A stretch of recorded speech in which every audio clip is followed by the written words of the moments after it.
어제는 노무현 전 대통령의 장례식까지 소환해 적통 논쟁에 불이 붙은 모양인데요. 선거 과정에서 우리 민주당의 전략이나 메시지가 너무 안타까운 게 많았습니다. 꼭 이번 남아공과의 축구전을 보고 있는 것처럼 전술의 변화가 필요하고 그러는데 어긋나 있는 것들이 많았고요. 그래서 사실 이번 지방선거와 보궐선거 결과가 기대만큼 좋지가 않았습니다. 대통령께서도 꼭 돼야 될 때가 안 됐고 이런 지적을 했습니다만 그 이제 후폭풍으로 우리 지지도도 떨어지고 마침내 국민의힘 지지도가 민주당 지지도를 더 크로스하는 일까지 벌어져서 정말 이대로 보면 안 되겠다. 마치 지금 대한민국 축구협회와 이 홍명보 감독 체제, 정몽규 체제를 바꾸지 않는 이상 한국 축구가 되살아나기 어렵다 이런 심정이었습니다. 제 민주당을 바라보는 모습이에요. 예, 풍찬 노숙의 길을 거치고 특히 329일 감옥에 있으면서 제 스스로 많이 마음을 비우고 반성하는 시간을 가졌습니다. 독립된 나라에 무지개가 돼도 좋다는 김구 조선님의 말씀처럼 이재명 정부 성공과 정권 재창출을 위해서 어떠한 역할이라도 제가 감당하겠다 이런 자세입니다. 할 말 했네 유시민. 아니면 유시민까지 왜 저래? 어떠한 심정이세요? 아니 우리가 이제 고대 우리가 왕조사하고 중국이나 우리 한국을 보면 이런 것 같아요. 충신과 간신을 구별하는 기준이 뭐냐면 충신은 네.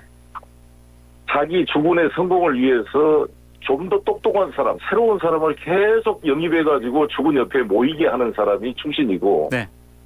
간신은 주군 옆에 그 권력을 독점해서 다른 똑똑한 사람들이 새로운 사람들이 접근하지 못하도록 차단하는 모습이 간신이다 이렇게 평가를 할 수가 있거든요. 네. 근데 이제 우리 이재명 정부의 성공을 위해서는 이재명 대통령께서도 우리 진보 개혁 세력이 구조적인 소수이다. 김대중 대통령께서 DJ 연합, 박태준까지 연합을 하고 이인재 후보가 500만 표를 가져갔음에도 불구하고 또 IMF를 초래한 당의 후보인 이회창 후보한테 거의 39만 표, 한 1.1% 차로 겨우 이겼거든요. 네. 문재인 대통령은 뭐 42%도 채 안 돼서 사자가 나온 바람에 이겼던 거잖아요. 네, 마찬가지로 이재명 대통령께서도 지난번 2022년도 패배한 대선과 이번 내란을 겪고 나서 한 대선의 차이가 한 1.59%인가요? 네. 증가된 게 그것밖에 안 됐어요. 즉 50%를 넘지 못하고 49점 몇 프로로 이번에 당선된 거잖아요. 네. 그리고 대통령께서 말씀하실 때 자신은 당선된 순간부터 자기를 지지한 국민은 아니라 지지하지 않는 모든 대한민국 국민을 대표하는 대통령이다 이런 말씀을 했는데 지극히 당연한 말씀이라고 생각합니다. 네. 따라서 저는 국민 통합, 뭔가 외연을 확장하는 모습이 필요하고 특히 아직도 국민의힘이 장동혁 체제 윤어게인을 기본한 세력이 당 지도부에 있는 상황에서 중도 보수 영역을 포괄하는 그런 것은 너무나 중요한 게 아닌가 생각합니다. 그러면 유시민 작가의 재건축론, 증축론 이런 것에 대해서는 동일하지 않으시는군요. 근데 왜 저런 말을 했을까요? 근데 그게 이제 본인들의 주도권이 상실된 데에 대한 그 두려움이 있지 않겠어요? 근데 사실 유시민 작가께서는 열린우리당 창당의 주역이었잖아요. 그렇죠. 저도 열린우리당 창당의 주역 중에 한 사람이었는데 당시 저는 민주당의 동교동 세력을 배제하고 나머지로 열린우리당을 창당하자는 유시민 작가님의 견해에 저는 동의 안 했습니다. 마치 네. 새정치국민회의가 새천년 민주당으로 변화 발전, 플러스 정치로 더하기 정치로 발전된 것처럼 지금의 이 새천년 민주당을 열린우리당으로 다 같이 싸움고 가자. 그리고 부동교동계나 이런 세력은 경선 과정에서 자연스럽게 걸러지도록 해야지 인위적으로 이걸 배제하고 못 들어온다. 그 사람들이 들어오면 나는 열린우리당에 참여하지 않겠다 이렇게 배제를 다 시켰거든요. 그때의 생각을 해보면 네. 지금의 유시민 작가님 논리와 어쩌게 될지 한번 돌이켜볼 필요가 있다 생각합니다. 많은 분들이 기본적으로 이번에 정청래 대표를 당대표 만들고 2028년도 전에 조국혁신당과 합당을 하고 그래서 네.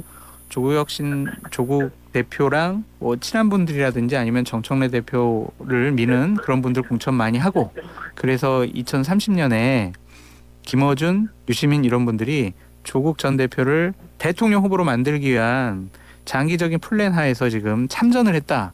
이러한 분석과 전망도 있습니다.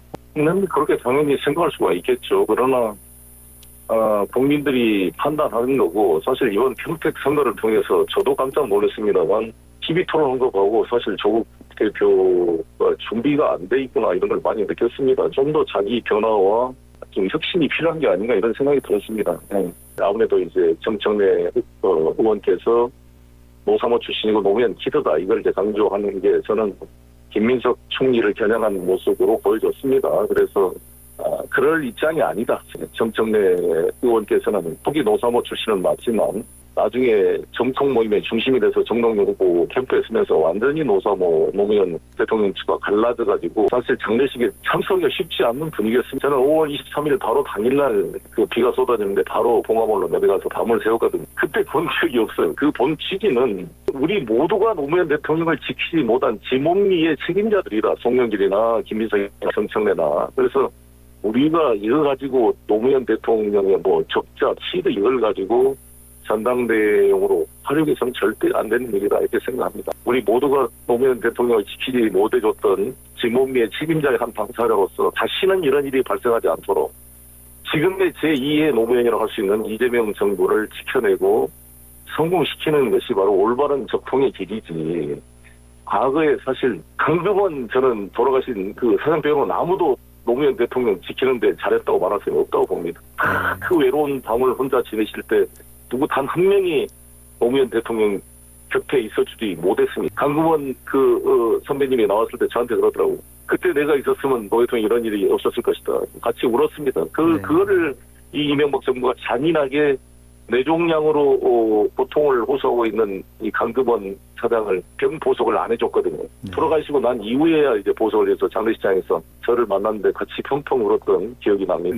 대부분의 의원님들이 생각하기에 정청래 당대표께서 161명의 우리 민주당 국회의원 전체를 좀 포괄적으로 포용해서 임무를 부여하고 또 토론과 민주적 의견을 수렴하는 구조로 당무를 운영하는 게 아니라 또 측근들만 운영하고 또 뭐 강덕구 최고위원이나 다 그 최고위원들 이야기 들어봐도 자기 쪽이 아닌 사람은 다 이야기를 안 해준다는 거 아니겠어요? 너무나 좀 편협하게 이거를 당무를 운영하고 있다. 불투명하다 여러 가지로 이런 생각이 듭니다. 어제 조승래 사무총장이 2시에 본인의 사퇴 기자회견을 했어요. 네. 대통령의 보고회도 2시인데 꼭 이렇게 시간을 맞춰서 할 필요가 있었을까? 대통령께서 큰 발표하시면은 당에서는 좀 그걸 보고 나중에 하든지 다음 날 하든지 좀 앞당기든지 그래야 되는 것이 맞는 것이 아닌가. 그렇습니다. 아무튼 정청래 직행부 전체가 그런 압박자가 날 때가 많았잖아요. 네. 주가 5천이 넘는다든지 우리 대통령의 시정 연설이 있었다든지 중요하게 대통령의 그 행사를 좀 빛내주고 백업하고 해석해줘야 될 당이 자기들 일정을 그냥 청와대 일정을 고려하지 않고 하는 모습은 상당히 좀 당혹스러운 때가 많았거든요. 이 조승래 사무총장께서도 당연히 정청래 당대표 사퇴와 함께 같이 사퇴해야 될 분이었는데 사퇴를 안 하려고 했다는 거 아니에요? 그렇죠. 그래서 아마 한병도 대행과의 어떤 좀 서로 간에 논쟁이 있었을 거라고 저는 들었습니다. 본인이 이제 사임하게 된 게 뭔가 흔쾌하지가 않기 때문에 아마 그런 기자회견을 하신 게 아닌가 이렇게 생각합니다.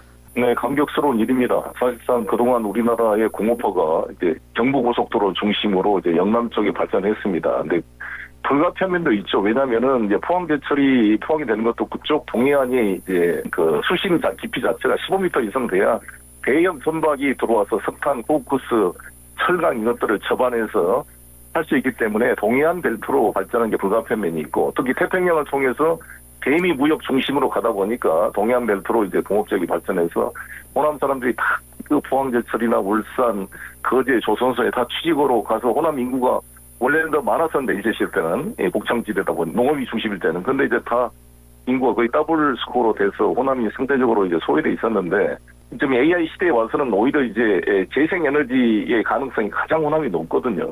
그리고 이제 물이라든지 인력이나 풍토 이러는데 그런 게 조건이 상대적으로 좋은 지역이라 아무튼 이번에 잘 결정하신 것 같습니다. 국토의 균형 발전을 위해서 놓고 미래 산업을 위해서. 저는 홍준표 전 대구시장님께서 일갈한 모습을 보고 역시 정말 그 경륜이 있는 정치인이다 이런 생각이 들었습니다. 호남이 된 것을 박수를 쳐줘야 되지 않겠어요? 그래야 국토가 균형 발전하지. 호남에는 사실 공장 하는 쓸만한 기업이 없어가지고 다 전기도 여기서 생산해가지고 서울로 갖다 바치고 있잖아요. 지금 14기가와트를 생산할 수가 있거든요. 지금 이 전라남도 이 재생에너지 캐파가. 거기에다가 영광 고리 원전 6기가와트 정도의 지금 영광 원전이 이제 가동되고 있는 거 아닙니까? 네. 그러면 전기가 지산지소 지역에서 생산된 전기를 지역에서 소비하도록 해야지. 전남에다가 전기가 있는 곳에 오면 좋은데 왜 이것을 송전통을 만들어 다시 서울로 경기도로 이렇게 송전해야 되겠습니까? 네.